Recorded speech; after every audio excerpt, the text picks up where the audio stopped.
사람은 다 소원을 가지고 사는데 소원이 없는 사람은 사실은 한 명도 없다 이렇게 보아야 할 겁니다. 소원이 없이 산다는 말은 생각 없이 산다는 말과 거의 같은 말인데 나는 요즘에 아무 생각 없이 삽니다 이런 사람 있잖아요. 하루 그럴 수는 있을지 모르겠습니다. 그러기도 힘들지만 사실은 생각 없이 사는 사람이 없는 것이죠. 그래서 각기 소원을 가지고 살면서 그 소원이 이루기를 갈망하고 그 소원이 성취되는 과정 속에서 다시 기쁨도 맛보고 또 그 기쁨을 나누면서 삶의 의미를 찾게 되는 것입니다. 그래서 소원하는 것만큼 자신이 경험하게 된다는 말, 믿는 만큼 경험하게 되고 체험하게 된다는 말, 그런 말도 있지 않습니까? 이 심리학에서 이런 말이 있습니다. 이 피그말리온 효과라는 말이 있습니다. 이 피그말리온 이펙트라고 하는 이 피그말리온 효과는 그렇게 사모하고 소망하고 갈망하면서 그쪽 방향으로 그렇게 소망하고 갈망하는 가운데 전념하고 나가다 보면 그 소원이 현실이 된다는 거예요. 이루어진다는 겁니다. 그런 효과를 피그말리온 효과다 이렇게 이제 이야기합니다. 본래 이 피그말리온이라는 이 이름 자체는 원래 신화 속에 나오는 이름입니다. 그리스 신화 중에 나오는 이야기인데 그리스에 사이프러스라고 하는 섬이 있거든요. 그 섬에 왕이 있었습니다. 그 왕은 조각도 잘하는 왕입니다. 예술성이 뛰어난 왕이었습니다. 그 이름이 피그말리온입니다. 그가 내가 왕 노릇도 잘해야 되지만 내게 있는 재능, 난 조각을 잘하는데 내가 작품 하나 만들어야지 하고 작품을 만들었습니다. 그 작품이 어떤 작품이냐면 가장 아름다운 작품을 만들어야지. 가장 아름다운 게 뭐가 있을까? 그래, 여인이 아름답지. 그래서 가장 아름다운 여인을 조각 작품으로 만든 것입니다. 얼마나 아름답게 만들었냐 하면은 만들어 놓고 보니까 세상에 그것보다 아름다운 여인이 없는 거예요. 그래서 그는 그 조각 작품과 사랑에 빠졌습니다. 어떤 여인도 눈에 안 들어오는 겁니다. 그래서 그 피그말리온 왕이 자기가 만든 그 너무 아름답게 만든 그 조각상 여인과 사랑에 깊이 빠졌어요. 난 널 사랑해. 아침, 점심, 저녁 시도 때도 없이 사랑의 고백을 하고 그리고 막 그냥 온갖 자신의 액션을 취하게 되는 겁니다. 근데 문제는 반응이 없다는 겁니다. 그래서 너무너무 마음이 그런 거예요. 난 널 사랑하는데 넌 어찌 반응이 없느냐. 그래서 이 피그말리온이 그 신전에 가가지고 매일마다 신이시여 신이시여 나는 이 여인을 사랑합니다. 그러나 조각작품이기 때문에 반응이 없습니다. 할 수만 있다면 살아있는 사람으로 만들어가지고 이 여인과 정말 사랑하게 해주십시오. 그리고 갈망 소원 하는데 어느 날 눈이 껌뻑이는 겁니다.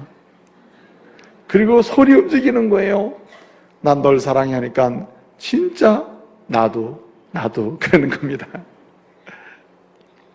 그래서 마음에 소원하는 것이 현실로 나타나게 되고 그렇게 갈망하는 것이 경험되게 된다고 하는 이런 심리학적인 효과를 가리켜서 피그말리온 효과다 이렇게 이름이 붙여지고 뭐 교육심리학이나 또는 이 사회심리학에서도 이런 이야기를 종종 많이 쓰잖아요.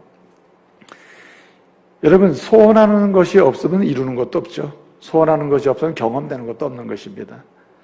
그래서 어떻든 살아있는 자는 다 소원을 가지고 있습니다. 문제는 그 소원이 어떤 소원이냐가 중요하겠죠. 그 좋은 소원, 반드시 가져야 될 소원, 그리고 반드시 인생 여정 중에 품어야 될 소원, 그 소원을 품고 그리고 그 소원을 현실적으로 경험하면서 그리고 그 현실적으로 경험하는 소원의 성취가 미래와 영생의 그 나중 이 시대까지 영생의 세계까지 계속해서 이어지는 이런 복된 인생을 살 수만 있다면 얼마나 좋겠습니까? 전적으로 누구에 의해 달렸냐면 스승에 의해 달려요. 스승. 좋은 스승 밑에서 좋은 소원과 갈망을 품는, 꿈과 비전을 품는 사람이 나오고 그것을 경험할 수 있는 기회를 또 갖게 되는 것이죠.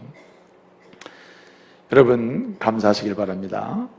저와 여러분의 인생 여정 중에 어느 날 성령 통하여 다가오셔가지고 우리의 영원한 스승이 되시고 영원한 인도자가 되신 우리 주님을 만나게 된 것을 감사하시길 바랍니다. 그 주님 때문에 정말 주님을 만났다면, 주님을 만난다면, 주님과 인격적으로 교제하는 사람이 됐다면 그 사람의 소원은 이전의 소원과는 달라졌을 겁니다. 그리고 그 소원의 성취와 경험은 그 자체로 기쁨이고 나뿐만 아니라 모든 자에게 행복을 나눌 수 있는 통로가 될 것입니다. 그리고 그 소원의 성취는 세상에 한정된 것이 아니라 그 영원하신 스승의 완전하신 주님을 통해서 얻은 소원은 성취의 여정 속에 영생의 삶의 여정 속으로 연결되는 그런 은혜가 되는 줄 믿으시기를 바랍니다. 오늘 12 제자가 우리 예수님에 의해서 선택이 돼서 예수님의 사람으로 예수님의 제자로 그렇게 3년, 건 3년 동안 우리 주님과 함께 다닙니다. 자, 뭐가 바뀌었을까요? 소원이 바뀐 것입니다. 아니, 소원이 새롭게 심어진 거죠. 그리고 그 소원을 새롭게 심어진 소원을 성취하기를 열망하며 살게 되는 것이죠. 그게 정상이죠. 그렇죠? 3년 동안 주님이 3년이 되도록 주님 뽑으시고 그와 함께 동행을 했기 때문에 달라지는 거 아니겠어요? 그런데 문제는 그렇지 않다는 거였습니다. 우리 예수님께서 12 제자를 뽑으시고 12 제자에게는 완전한 스승, 영원한 스승, 그리고 영생을 주시는 스승, 영생에 이르는 그 내세의 세계까지 연결되는 소원과 소망과 소원의 성취와 그 결실을 보게 만드는 그런 주님을 스승으로 뒀음에도 불구하고 이 12 제자는 새롭게 주님이 주시는 소원을 자신의 소원으로 삼지 아니하고 그 소원을 갈망하지 않고 소원의 성취에 대한 기대감을 갖지 아니하면서 예수님을 만나기 전, 예수님을 스승으로 모시기 전, 찾아오신 주님을 만나기 전 이전의 소원을 자꾸만 가지고 오는 것입니다. 예수님을 따라다니면서 천국이라는 이야기를 많이 듣습니다. 이 세상 여러 나라가 있지만 새로운 나라, 살만한 나라, 좋은 나라, 오늘날 살기 좋은, 가장 살기 좋은 나라가 어느 나라죠? 세상에서 가장 살기 좋은 나라 여러분 어느 나라예요? 여러분 지금 속으로 미국 이렇게 한 거 아니에요? 뭐 캐나다 이런 거 아닙니까? 여러분 대한민국이 살기 제일 좋은 나라예요. 믿으시기 바랍니다. 아, 우리나라 진짜 좋은 나라예요. 예? 사람이 스릴이 있어야 돼요. 예? 뭐 걱정 없이 평안하다 그러면 그 무슨 평안입니까 그게? 뭐 그냥 핵폭탄이 막 날아다녀도 참 재밌는 얘기가 말이죠. 미국에서 목회하는 목사님이 전화를 했는데 한국 요즘 어때요? 아주 평안하고 든든해서 가고 있습니다. 재밌습니다. 아니 아주 걱정이 태산이라 이거요. 예? 지금 뭐 미국의 한인교회들은 막 통성기도하고 합심기도하고 그냥 뭐 제1일 기도 제목이 막 매 시간마다 주여 이 핵폭탄이 뭐 어떻게 되고 뭐 북한에 뭐 했는데 그렇게 얘기하면서 기도 많이 하죠. 지금 한국에서 눈물로 기도하고 있죠. 우리는 웃으며 기도하고 있습니다. 아니 뭐 스릴이 있어요. 여러분 일단은 두려워하지 마시기 바랍니다. 여러분 뭐 김정은이가 뭘 만들고 핵폭탄을 만들고 이 세계 역사가 말입니다. 사람의 뜻대로 될 것 같으면 벌써 세상 끝났어요. 아닙니다. 하나님의 손에 만들어진 세상은 하나님의 주권적인 역사로 통치되고 다스려지며 역사 속에 쓰임받음을 믿으시길 바랍니다. 쫙 나가게 돼 있어요. 대한민국이 세상이 주목하고 있는데 이 주목된 상태에서 하나님의 역사가 여기서 다시 시작될 줄로 믿습니다. 뭘 주목을 받아야 일을 해도 뭐 이 큰 일을 하는 거 아니겠어요? 예? 하나님은 역사하십니다. 저는 이 사실을 믿습니다. 자, 제가 지금 하려고 하는 말씀은 여러분 보세요. 이렇게 12제자를 뽑아가지고 이렇게 세웠는데 제자들이 그 소망을 품지 않고 있는 거예요. 예수님 만나기 전에 자기가 가졌던 개인적 소원, 세상적 소원을 여전히 천국이라는 얘기를 듣고도 그 천국을 자기가 만들어 놓습니다. 하나님이 우리에게 구원받은 천국을 주신다고 약속했는데 주님이 그 천국을 말씀하잖아요. 제자들은 그 천국을 듣고 야 좋다, 이 세계에서 제일 살기 좋은 나라가 이 가나안 땅에 만들어지겠구나 이렇게 생각을 하는 겁니다.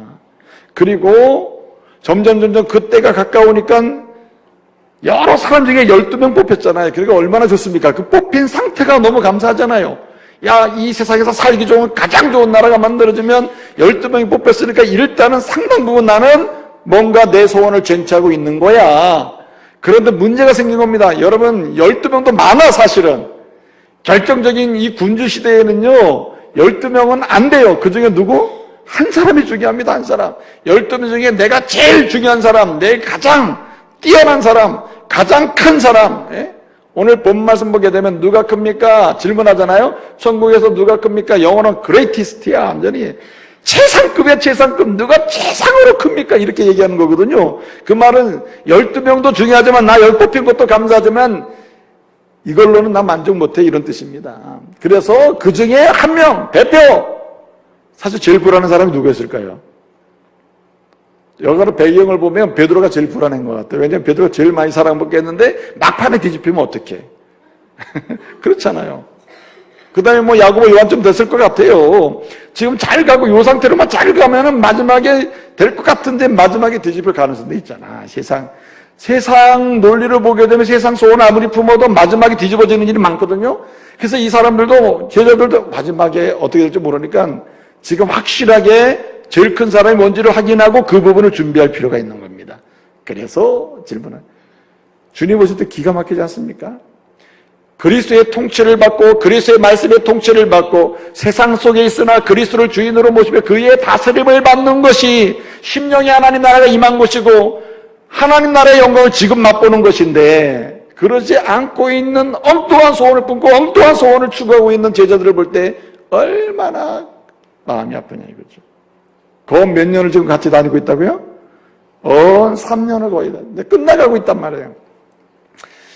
여러분 오늘 1절 말씀에 보게 되면 18장 1절 그때에 라는 말이 나옵니다. 그때 예수님께서 말씀하시기를 이렇게 했습니까? 그때 제자들이 예수님께 질문했다고 했어요. 그때에.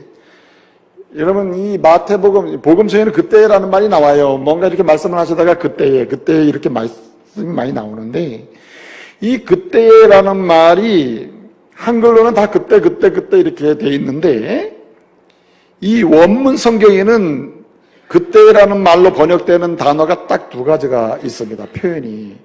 하나는 토테라는 말입니다. 그래서 마태복음에 나오는 90% 이상이 다 뭐냐면 토테입니다. 그때 토테 됐는데 이 토테라는 말 그때는 뭐냐면 앞에 사건이 마무리되고 이제 새롭게 시작하는 그때 이런 이야기입니다. 사건의 전환, 시간의 전환, 과거와의 단절과 새로운 것 이렇게 시작할 때마다 그때 하잖아요. 그때 이제 역사가 끝나고 새로운 역사가 시작할 그때 그럴 때 그때를 쓰는 단어가 토테라는 말입니다. 토테.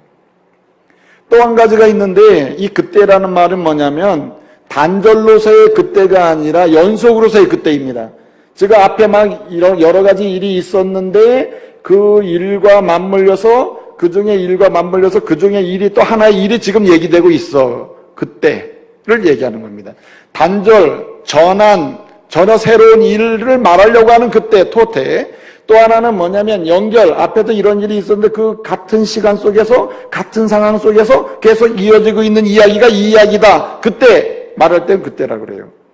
그때 그래서 이걸 뭐라고 그러냐면은 좀 단어가 길어요. 여러 단어가 합쳐진 말인데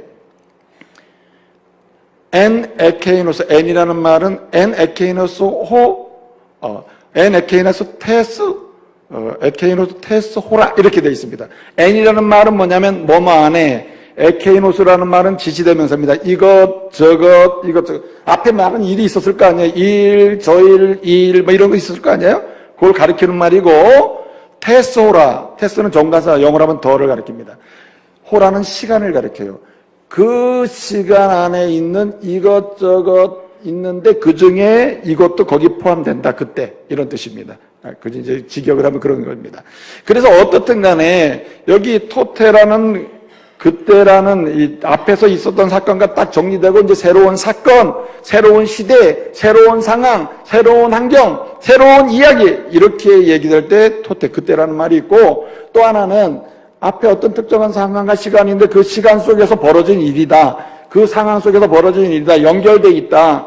전혀 다른 이야기가 아니다. 함께 있는 이야기다. 그럴 때는 엔 에케노스 테스호라 이렇게 이제 그 단어는 그때라는 말을 씁니다. 제가 왜 이렇게 길게 설명을 했을 것 같아요? 항상 설명을 하면 나는 질문을 하는 사람입니다. 자, 그러면은 1절에 오늘 본문에 그때의 제자들이 예수님께 천국에서 누가 큽니까? 이렇게 질문했다 그랬거든요. 이 그때에는 토테, 단절된 전혀 다른 이야기로 토테겠습니까? 그때겠습니까? 아니면은 앞에 있는 이것저것, 앞에 이것저것 17장에 이것저것 이야기가 있고 사건이 있거든요. 연결된 이야기 속 같은 이야기다. 영어로 하면 at that time, at the same time이에요. 한마디로 얘기하면 그 같은 시간 속에서 일어난 일이라는 거거든요. 자, 그러면 1절은 사실 이게 질문하면 안 되는데, 그죠? 아니, 그러지 않아도 그냥 피곤한데 그런 질문까지 던지고. 자, 그러면 단절되고 전환되고 끊어지고 앞에 이게 다 정리되고 새로운 이야기로서의 그때겠습니까? 아니면은 앞에 있는 이야기와 연결돼가지고 같은 시간 속에서 진행된 지금 이 이야기겠습니까? 전자예요, 후자예요? 묻는 게 잘못일 수도 있어요. 찍어보면 앞에 단절된 이야기 그때는요 마태복음에 나오는 게 90% 이상은 다 그거거든요. 그런데 제가 왜 질문하겠어요? 그렇고 그런 그때는 못하는 내가 설명을 하겠어요. 어쩌다가 한두 번 사용되는 그때입니다. 지금 오늘 본문이 무슨 말이냐? 앞에 이것저것 일이 있었는데 이것저것 일어나는 그 시간에 그 중에 하나가 또 다시 이것이다. 이 사건이다. 이런 얘기입니다. 자, 그럼 앞에 무슨 일이 있었을까요? 17장에 가장 있었던 성전세 사건입니다. 성전세. 어떤 사람이 예수님의 제자인 베드로에게 묻습니다. 당신하고 당신 스승님은 예수님 말이에요. 예수님은 왜 주민세 안 내냐? 오늘날은 주민세. 여러분 주민세 다 냈습니까? 주민세 내시길 바랍니다. 어떤 분들은 목사님 세금 안 내죠? 안 내지. 주민세도 안 내. 주민세 내지 왜 안 내겠어? 주민세도. 그 세금 안 내. 세금 내지 왜 안 내겠어요? 이것저것 다 내죠. 근데 중요한 것은 가장 안 내면 안 되는 세금이 뭔지 아세요? 주민세입니다. 주민세. 주민세 몇 월에 나오죠? 내긴 냈는데 몇 월인지 모르죠. 또 벌써 냈잖아요. 그렇죠? 딱 매년마다 몇 월 딱 되면은 주민세 통지가 딱 나온다니까. 자, 그러면은 이스라엘 사람도 주민세가 있어요. 주민세. 그 주민세는 이름이 뭘로 붙었냐면 성전세로 붙어. 성전세. 그래서 말하자면 성전세는 다 주민세예요. 주민세. 한마디로 우리로 말하는 주민세입니다. 이스라엘 모든 남자는 다 주민세를 내거든요. 주민세. 성전세를 내는데 언제 내냐면은 우리도 딱 몇 월 되면 딱 통지서가 날아오듯이 이스라엘 사람도 주민세를 냅니다. 딱 내는데 그 당시에 몇 월에 내냐면은 우리 태양력으로 말하면 2월, 3월 사이에 냅니다. 2월, 3월 사이에 다 내야 돼요. 안 내면 막 와서 내라고 그래요. 그런데 그때에 한참 내는 기간인데 누가 안 내고 있었다고요?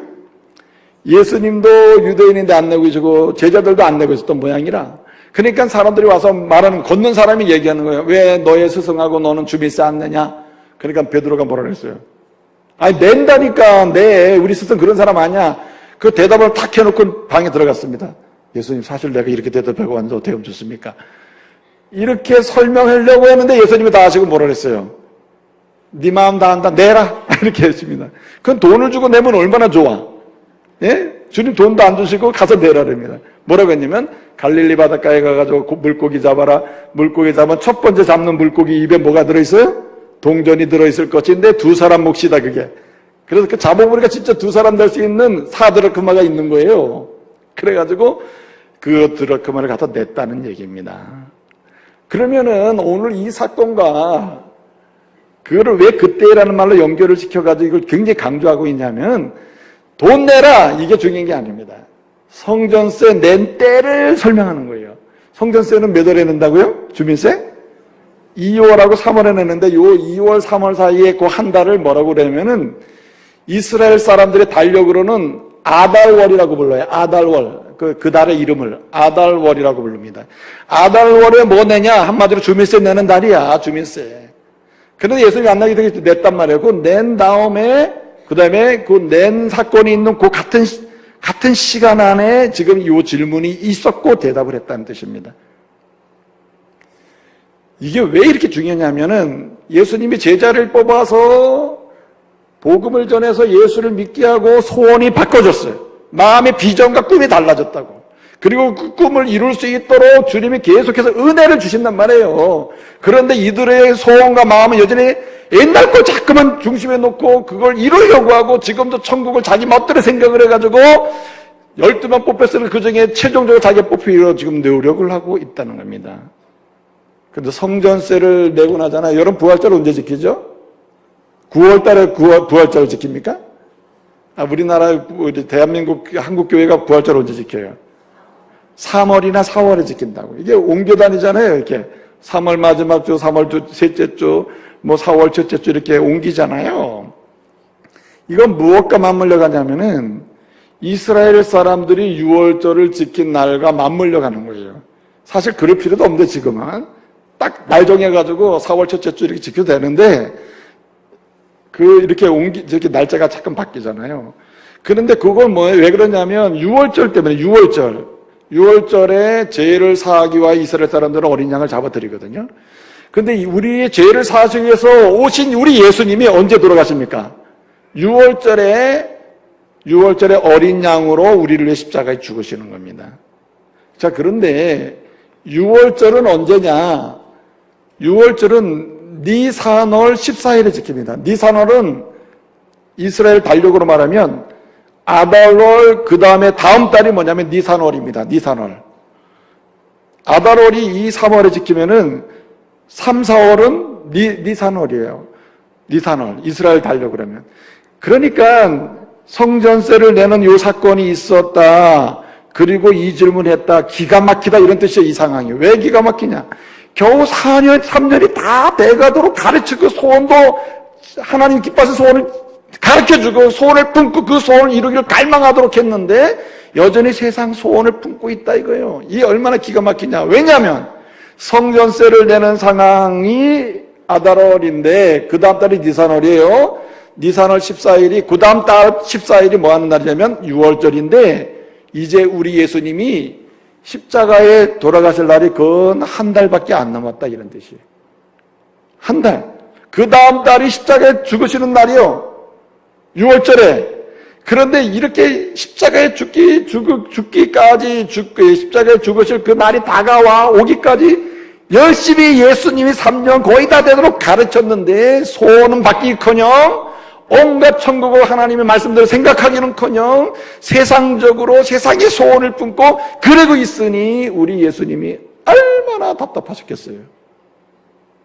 이게 기가 막힌 일이다 이 말이죠. 그래서 질문하는 게 천국에서 누가 큽니까? 여기 누가 크냐라는 말은 누가 큽니까? 이 크다는 말은 이 메가스라고 하는 말인데요. 두 가지 뜻이 있습니다. 크다 동시에 위대하다는 뜻이 있어요. 위대하다. 여기 크다, 위대하다 이걸 또 다시 의역을 하면은 쓰임받는다, 부유하다, 넘친다 이렇게 연결되는 단어입니다. 이게 굉장히 중요한 큰 단어입니다. 이 단어가. 그런데 제자들이 얘기해요. 천국에서 누가 큽니까? 당신이 나라가 세워지면은 누가 큰 인물을 가장 중요한 자리에 차지하면 이렇게 질문하는 거예요. 예수님이 탄식하시면서 얘기하는 거예요. 내가 3년 동안 그렇게 가르쳤는데 이제 곧 성전세 냈지 않냐? 이제 곧 언제냐? 한 달만 지나면 내가 십자가에 죽어.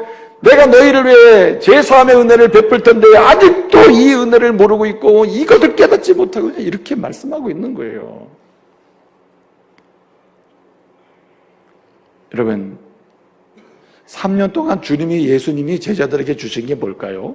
3년 동안 제자를 뽑고 3년 동안 들고 다니잖아요. 예수님이 주신 게 뭘까요? 1번 저주를 퍼부으셨다. 2번 은혜를 퍼부으셨다. 몇 번이에요? 은혜를 쏟아부어 주셨어요. 은혜를. 3년 동안 들고 다니면서 저주를 계속 쏟아본 게 아니라 은혜를 쏟아부어 주셨다. 그럼에도 불구하고 제자들의 마음의 소원은 마땅히 주님이 품도록 주신 소원이 아니라 세속적인 소원, 하나님 나라의 온전한 하나님 나라를 생각하는 게 아니라 세상적인 하나님 나라를 생각하고 있다 이 말이죠. 그러니 얼마나 깝깝해요. 그러니까 여기 보세요. 왜 그랬을까요?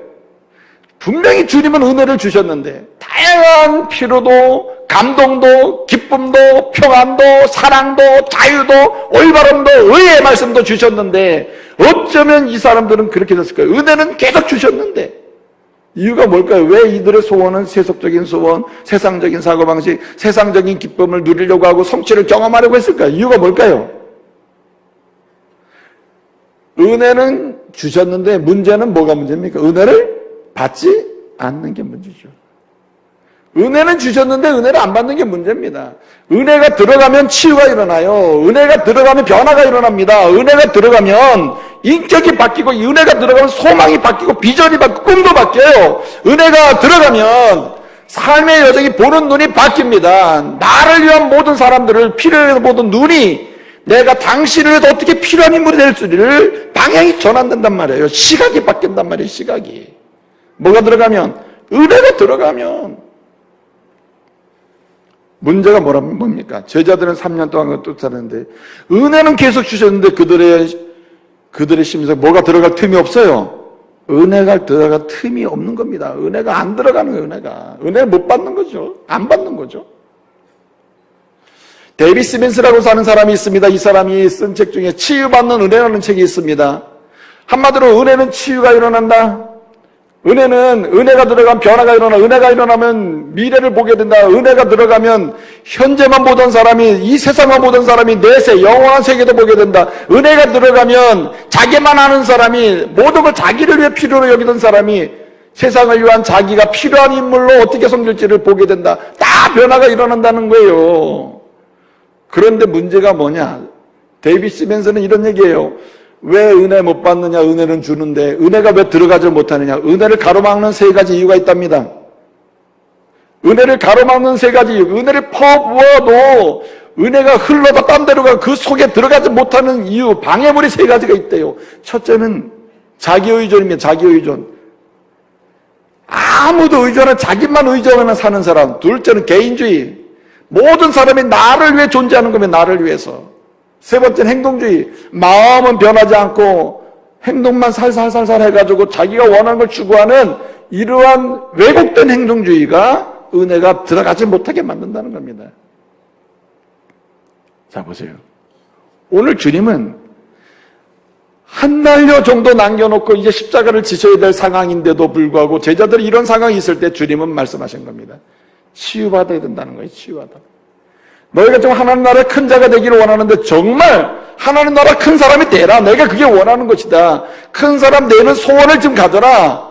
내가 원하는 세상적인 나라에서 큰 사람 되려고 하지 말고 주님의 다스림 속에 주의 말씀에 순종하는 가운데 주님이 기뻐하시는 참된 평화와 사랑과 자유와 의로움을 경험하는 그 나라에서 큰 인물이 되라. 쓰임받는 인물이 되라.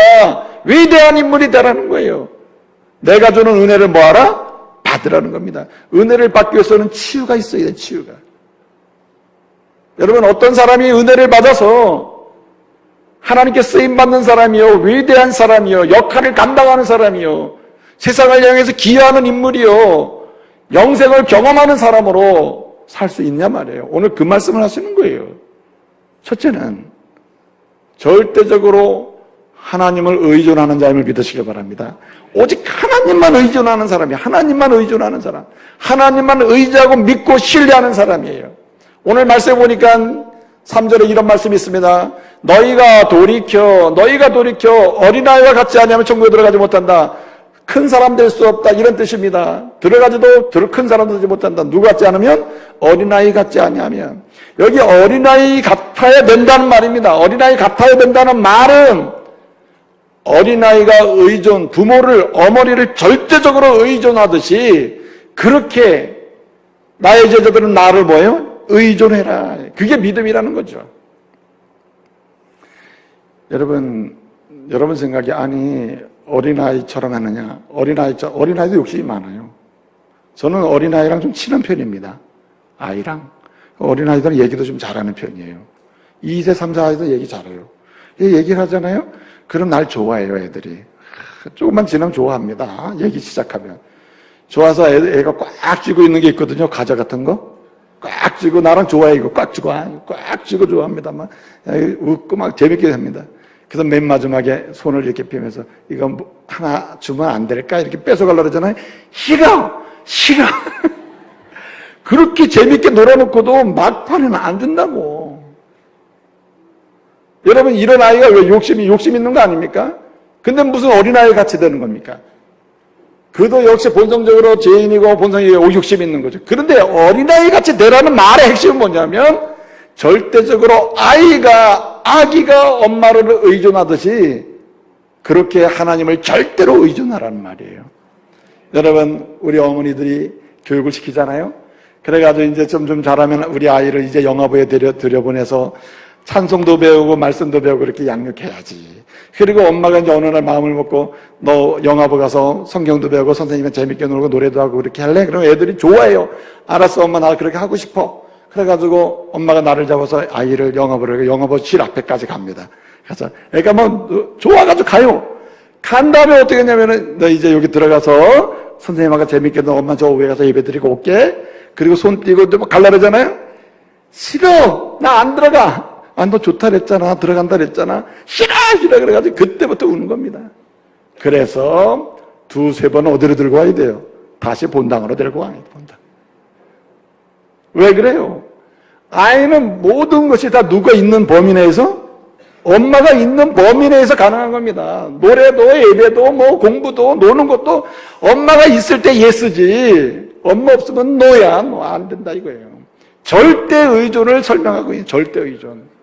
여러분, 누가 하나님이 물부터 부어주시는 은혜를 받게 되는가? 그 받은 은혜가 내 영혼 속에 들어오고 내 인격 속에 들어오고 그리고 사랑과 평화와 자유와 그 말씀을 통한 치유의 은혜가 누구에게 들어갔냐면 하나님을 절대적으로 의지하는 사람이에요. 주님밖에 없습니다. 주님밖에 없습니다. 울어도 안 되고 뭐 힘이 있어도 안 되고 돈이 있어도 안 된다. 제가 좋아하는 찬양의 가사가 후렴이 뭔지 아세요? 예수밖에 없네. 할렐루야. 예수밖에 없다. 예수밖에. 여러분, 인생의 모든 문제도 인생의 미래도 인생의 현재도 인생의 지난 부끄러운 과거조차도 치유는 어디서 일어나느냐? 예수 안에서 일어난다. 예수 안에서. 바라볼 수 있고 느낄 수 있고 경험하게 된다 이 말이죠. 여러분, 그래서 사도 바울은 그렇게 얘기하는 겁니다. 뭐라고 얘기합니까? 에베소서 2장 8절에 이런 얘기를 해요. 뭐라고 하냐면은 하나님의 은혜로 믿음으로 말미암아 너희가 구원을 받았으니 이것은 너희에게서 난 것이 아니요 하나님의 선물이라. 그래서 여러분, 하나님은 은혜를 주시는데 믿음으로 그 은혜를 받게 하셨다는 뜻입니다. 하나님이 주시는 믿음의 영역을 여러분 넓혀가는 은혜가 있기를 바랍니다.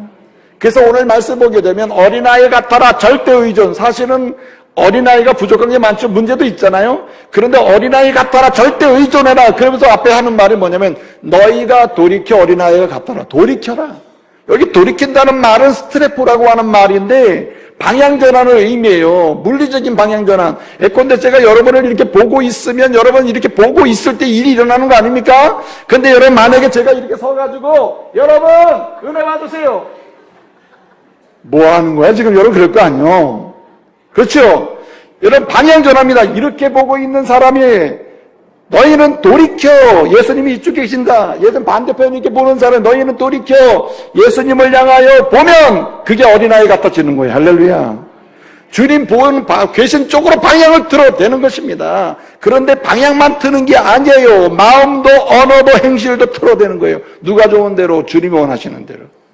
어린아이는요 말 그대로입니다. 마음 있잖아요. 그대로 얘기해요. 마음이 있잖아. 너가 물 먹고 싶어. 나 물 먹고 싶어. 아이가 이런 마음이 있잖아요. 그러면 이걸 계산을 싹 한 다음에 저거 내가 물 먹으려면 어떻게 이렇게 합니까? 그냥 물 달라 그러지. 그래서 여러분 그 아이의 마음이 어디로 나와요? 입으로 나와요. 입을. 물 줘로 나옵니다. 그리고 물 주면 어떻게 고맙다고 그냥 물 마시는 거예요. 여러분 어린들이 뭐 하다가 나 물 한 컵 마시고 싶다. 그래서 물 한 컵만 그냥 주면은 물 한 컵 달란다고 물 한 컵만 주더라 야. 여러분 그런 말 여러분 해본 적도 많고 경험한 적도 많을 겁니다. 뭘 하나 달랬더니 그거 하나 딱 주더라야. 그럼 다 달라고 그래야지. 아이들은 그렇지 않습니다. 내가 물 한 컵 달라면 우리 엄마가 소세지까지 주겠지. 아이들은 안 그래요. 물 플러스 소세지 플러스 빵 이렇게 얘기한다고 아이들은. 그 얼마나 의존하는 겁니까 이게. 그래서 너희는 이렇게 스트레포라고 하는 말 자체가 마음만이 아니고 언어도 행실도 확실하게 예수를 향해 돌이키라는 말입니다. 이런 곳에 뭐가 들어가요? 은혜가 들어가요. 은혜의 강물이 올라간다. 이렇게. 할렐루야. 이런 은혜의 말씀으로 축복합니다. 또 한 가지는 오늘 본문 말씀을 보게 되면 이렇게 말씀하고 있습니다. 어떻게 누구에게 은혜가 들어가느냐? 누구에게 소원이 주님의 소원이 그의 소원이 되느냐? 그 소원을 누가 경험하면서 영생에까지 연결되는 소원의 성취를 경험하느냐 말이에요. 오늘 말씀 보게 되면 어린아이 같이 뭐하는 사람? 낮아지는 사람. 4절에 보면은 낮추는 자, 낮추는 그 사람이 여러분 큰 자다. 위대한 일을 한다. 쓰임 받는다. 은혜 받는다. 은혜가 들어가서 치유받음을 하는 역사를 경험하게 된다는 말이에요. 낮추는 자. 여기 낮춘다, 이 자기를 낮추는 자 했잖아요. 이 낮추는이라는 말 자체가 테페이노라는 말인데 이 말은 평지를 만든다는 뜻입니다. 평지를 만든다. 여러분, 여러분의 마음이 울퉁불퉁하죠? 여러분의 마음이 아주 평지입니까? 잔잔한 잔디밭이에요? 초원이에요? 영적 초원이 형성되어 있습니까? 그 사람 은혜가 임하는 거죠. 그런데 여러분 마음이 울퉁불퉁할 거 아니에요? 이 상태가 겸손은 낮춘다는 말은 평지가 된다. 영적 평지. 여러분 집을 지으려면은 울퉁불퉁한 곳에 여러분 그 상태로 집을 져요? 먼저 뭐부터 합니까? 평탄 작업을 하죠. 평탄 작업. 여기 낮춘다는 말은 울퉁불퉁한 당신의 인격, 당신의 마음, 당신의 삶의 태도, 당신의 삶의 관계들을 어떻게 해요? 평편하게 만든다. 여러분 주님은 당신의 인격을 다 내려놓고 평편하게 낮추는 사람, 주님이 원하시는 인격의 집을 지어줄 줄 믿으시기 바랍니다.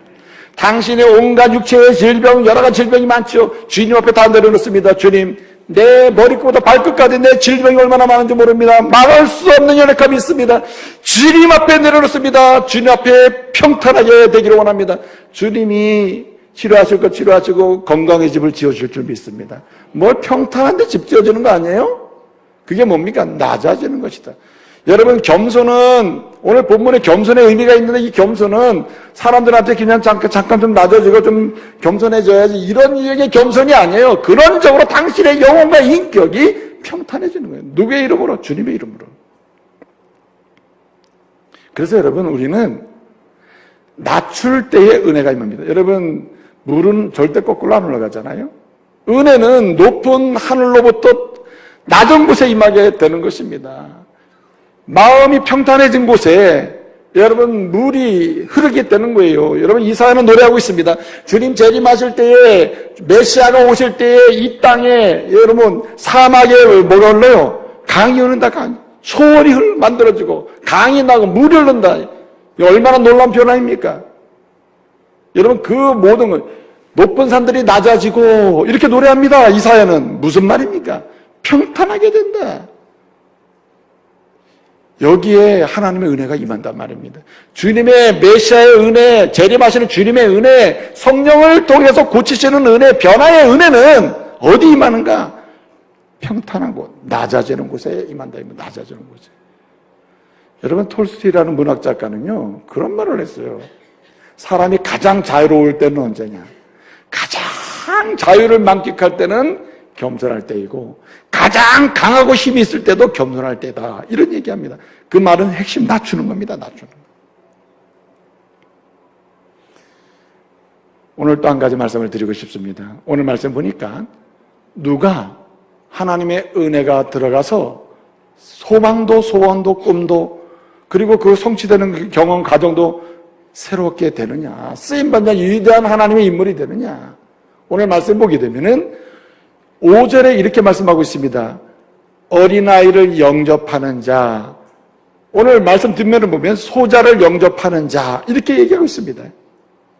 여기 영접한다는 말은 데코마이라는 말인데 이 말의 의미는 두 가지입니다. 하나는 받아들인다는 말이고 두 번째는 받아들이는 개념이 밖으로 나가는 거예요. 대접한다는 뜻입니다. 누구에게 은혜가 임하는가? 하나님으로부터 은혜를 받는과 동시에 이 은혜를 가지고 뭐하는 사람? 대접하는 사람. 여러분, 물도 부피의 총량 때문에 물이 계속 채워지는 건 아닙니다. 여기 컵에 물이 잔뜩 있습니다. 물을 가져서 나 이 컵에 물 붓고야 물이 부어집니까? 안 되죠. 이 물을 조금 마셔가지고 공간이 생기면 물이 들어가는 거예요. 그렇죠? 여러분, 여기 영접하는 자 이 말은 직접적으로 대접하는 자입니다. 대접하는 자. 자신의 시간으로 대접하고 인격으로 대접하고 마음으로 대접하고 가진 소유로 대접하고 대접할 때에 하나님의 은혜가 임하는 줄 믿으시기 바랍니다. 여러분, 하나님의 은혜가 임하는 공간이 대접하는 곳에 공간이 생겨요. 이렇게 틈이 생깁니다. 여러분, 물이라는 게 말이에요. 공간만 있으면요 얼마나 물이 잘 스며드는지 모릅니다. 저는 빗물에 물이 새가지고 고인다는 게 이해가 안 되는데 우리 건물에 여러분 지금은 다 잡혔습니다만은 무슨 큰 구멍이 난 것도 아닙니다. 근데 물 새는 거 보면 다라로 갖다 놔야 이거 받는 다라로. 어떻게 그 물이 들어오죠? 그 작은 틈으로 물이 들어오는데 아예 통으로 물이 받게 된다는 통물이 된다니까요. 여러분, 대접하는 틈이 은혜의 틈이 되는 줄 믿으시길 바랍니다. 여러분이 대접하는 분량과 틈이 얼마나 벌어지고 있냐에 따라서 은혜의 공간과 은혜가 흘러들어오는 공간이 생기는 거예요. 하나님의 도우심이 들어오는 거예요. 치유의 역사가 들어오는 겁니다. 그래서 여러분, 내 몸 아프다고 날 도와주시오 이러고 있는 분들은 치유의 능력을 크게 경험하기 힘들 때가 많아요. 어떻게 해야 됩니까? 내가 아프면 나보다 더 아픈 사람을 위해 기도해야 돼요. 할렐루야. 내가 힘들면 나보다 더 힘든 사람도 있겠구나 하고 주님의 은혜로 축복해야 돼요. 그러면 주님의 은혜가 들어오는 것입니다. 이제 말씀을 마치겠습니다. 여러분, 제가 말씀드린 적이 있는데 임마누엘 칸트라고 한 철학자는 인생이 의미 있는 인생이 뭐고 행복한 인생이 뭐냐라고 할 때 세 가지 조건이 채워져야 된다 그랬어요. 할 일이 있어야 된다. 일을 해야 되고, 둘째는 사랑할 사람이 있어야 돼. 사랑해야 되고, 셋째가 중요한데 믿는 대상이 있어야 된다. 거꾸로 가면은 누가 행복하냐? 하나님을 믿는 자, 절대적 믿는 자가 행복하고 그 믿음 안에서 낮아짐으로 사랑할 수 있는 조건을 가진 자가 행복하고, 정말 누가 행복하고 큰 사람이냐? 위대한 사람이냐? 그 가운데 대접할 수 있는 일을 하는 사람이 행복해요. 할렐루야. 그 사람이 행복하다. 그 사람이. 여러분,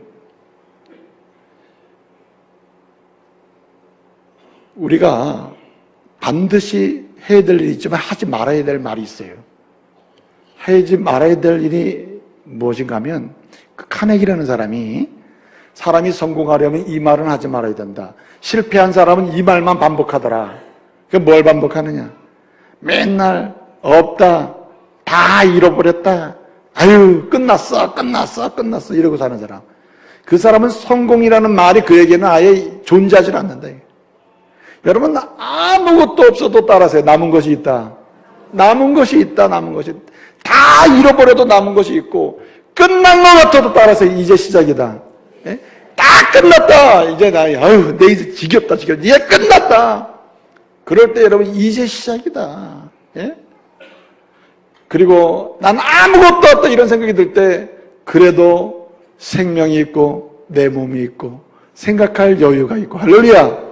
있다고 하는 사람이 성공하는 것입니다. 여러분, 없다고 할 때 있다고 하고, 잃었다고 할 때 얻은 게 있다고 하고, 끝났다고 할 때 이제 시작이라고 할 수 있는 사람이 누굴까? 십자가 사건 앞에서 모든 게 끝났습니다. 모든 게 잃었습니다. 모든 거 없어졌습니다. 12 제자가 생각하기에는 이제는 끝났구나. 아무것도 희망이 없구나. 그런데 주님은 이들에게 말하는 거예요. 너희는 그 상황 속에서 이제 시작이다. 이제 남은 것이 있으며 이제 얻은 것이 있다. 나는 절대적으로 주님을 믿게 되었으며 나는 절대적으로 주님처럼 주님의 그 나에게 다가오신 주님처럼 나도 뭐하게 되었으며 낮추게 되었으며 그 주님이 나를 대접하고 계신 것처럼 나도 뭐하게 되었어요? 이제 아무것도 없지만 이 상황에도 나는 대접하는 사람이 되었다. 할렐루야. 그럴 때 여러분 천국에서 큰 자요 쓰임받는 자요 하나님의 사람으로 하나님께서 역사하시는 인물이 될 줄로 믿습니다. 기도하겠습니다.